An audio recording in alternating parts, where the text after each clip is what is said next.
منذ سنة 1962 تاريخ تأسيس دولة الجزائر من طرف الجنرال الفرنسي شارل ديغول إثر إقراره لاستفتاء تقرير المصير، ظلت الجزائر تدافع عن حدودها الموروثة التي شكلها الاستعمار الفرنسي على حساب أراضي الدول المحيطة بها.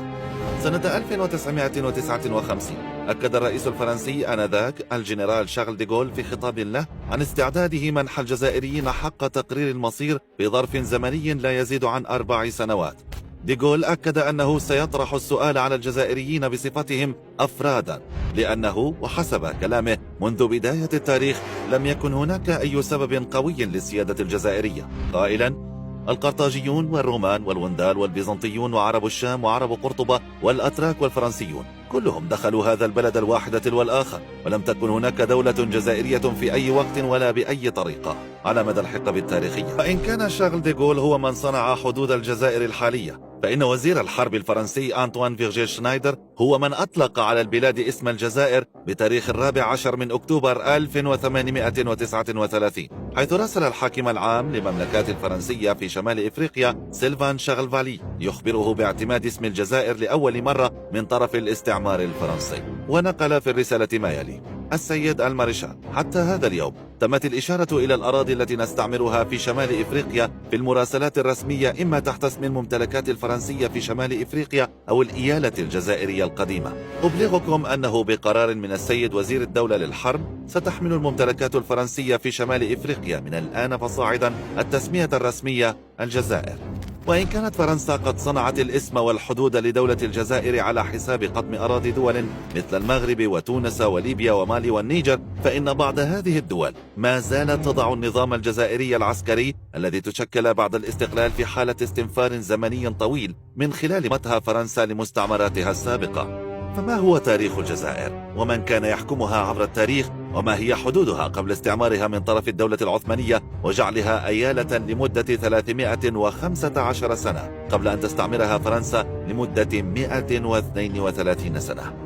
عبر التاريخ ظلت ما يسمى اليوم بالجزائر أرضا خلاء وممر عبور للقوافل التجارية في شمال هذه الأرض على واجهة البحر الأبيض المتوسط، حيث سكنت بعض القبائل الأمازيغية المتناحرة التي سهلت غزوها من طرف الرومان والفينيقيين والقرطاجيين وبنو رستم، وهم سلالة حاكمة من أصل فارسي تنتمي إلى المذهب الإباضي.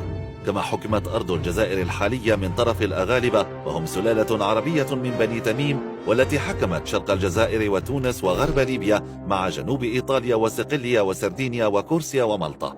ظلت أرض ما يسمى اليوم بالجزائر يتعاقب على حكمها الإمبراطوريات التي تتمدد إلى هذه الأرض ويتقلص نفوذها مع توالي الحقب الزمنية، لكن المؤكد تاريخيا أن الأرض التي تسمى اليوم بالجزائر تعاقبت عليها أغلب المذاهب والملل والأجناس، ولم تعرف استقرارا أو حكما متواصلا عبر التاريخ. لم تكن الجزائر دولة بهوية تاريخية ممتدة ولا بدين واحد بين أهلها ولا بدولة مؤثرة في تاريخ المنطقة. أصل سكانها أمازيغ، لكن اختلطت أعراق السكان الأصليين مع كل الوافدين الغزاة من الإمبراطوريات المتعاقبة على حكم تلك الأرض.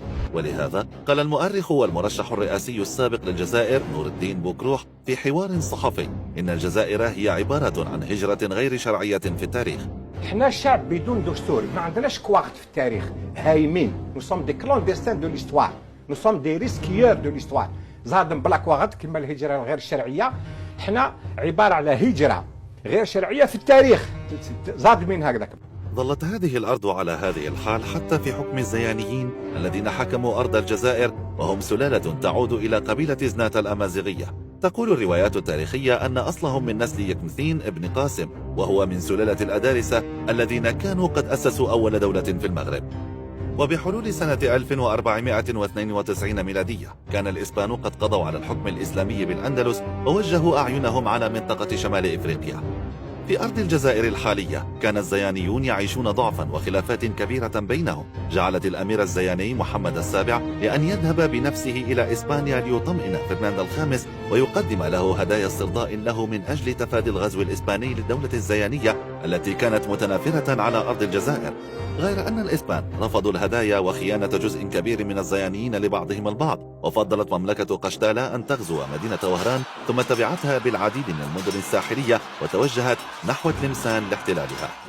إثر ذلك طلب الزيانيون المعونة من الدولة العثمانية التي قامت بإرسال أسطولها البحري سنة 1515، والذي نجح في إخراج الإسبان من الجزائر وجعلوا منها إيالة عثمانية لمدة 315 سنة. حكموا من خلالها البلاد وتزوجوا من أهلها، واختلط الدم والنسب مع قبائلها قبل أن يحل الغزو الفرنسي للجزائر سنة 1830، والذي أذاح بالعثمانيين واحتل الأرض لمدة 132 سنة وجعلوها مقاطعة تابعة لهم. وهكذا حولت فرنسا الجزائر إلى مقاطعة من مقاطعاتها، ونزح أكثر من 1,000,000 مستوطن فرنسيون إيطاليون إسبان وغيرهم ليسكنوا الجزائر ويختلطوا بناسها.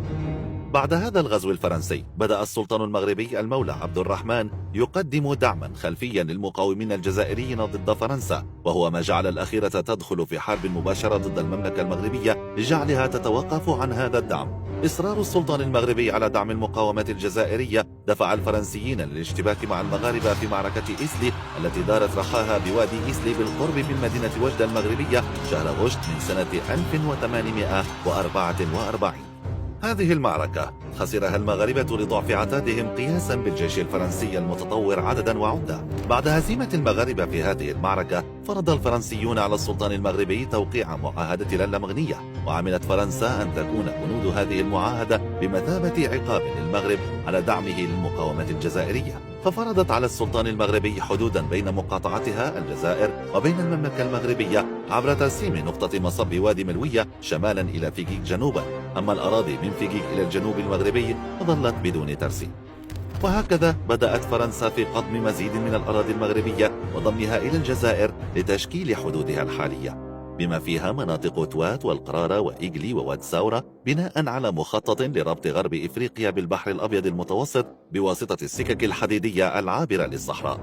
وفي عام 1899 استولت فرنسا على عين صالح ومجموعة من واحات تيديغلت والغرارة، بما في ذلك منطقة تيميمون التي احتلت عام 1901 وتم ضمها للجزائر.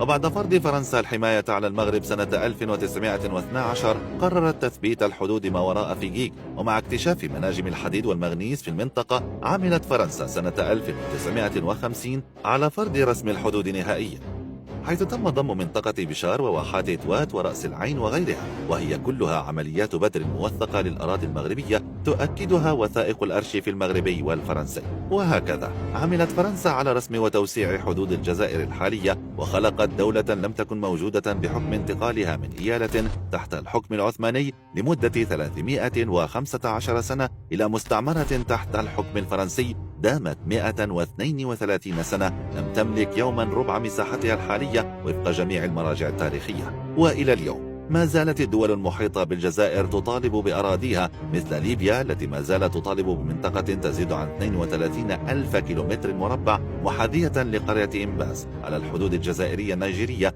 ما زالت الجزائر تحتلها معتبرة إياها غنيمة فرنسية لها، في حين ما زالت ليبيا تطالب بها. هذا في الوقت الذي لم يوافق البرلمان الليبي إلى اليوم على ترسيم هذه المنطقة الحدودية مع الجزائر، كما سبق للقذافي أثناء حكمه لليبيا أن أكد في خطاب له سنة 1997 أنه لا يعترف بالحدود الموروثة عن الاستعمار مع أي دولة عربية، في حين تردد الجزائر أن الحدود التي تركها الاستعمار يجب أن تبقى على حالها. ومع مطالب ليبيا بالحقوق التاريخية في أرضها التي ضمتها فرنسا إلى الجزائر، بدأ يرفع صدى هذه المطالب بتونس، التي أكد وزير خارجيتها الأسبق أحمد نيس في برنامج إذاعي تونسي أنه مهما طال الزمن على تونس أن تفتح ملف صحرائها الشرقية التي استولت عليها الجزائر في ستينيات القرن الماضي، ويجب أن تستعيدها. تونس عندها حق في صحرائها، والوثائق الدولية تشهد بهذا. سعينا إلى استعادة حقنا في الصحراء التونسية مع الحكومة الفرنسية. رفضت الحكومة الفرنسية قبل شارل دوغول، ورفضت في عهد شارل دوغول.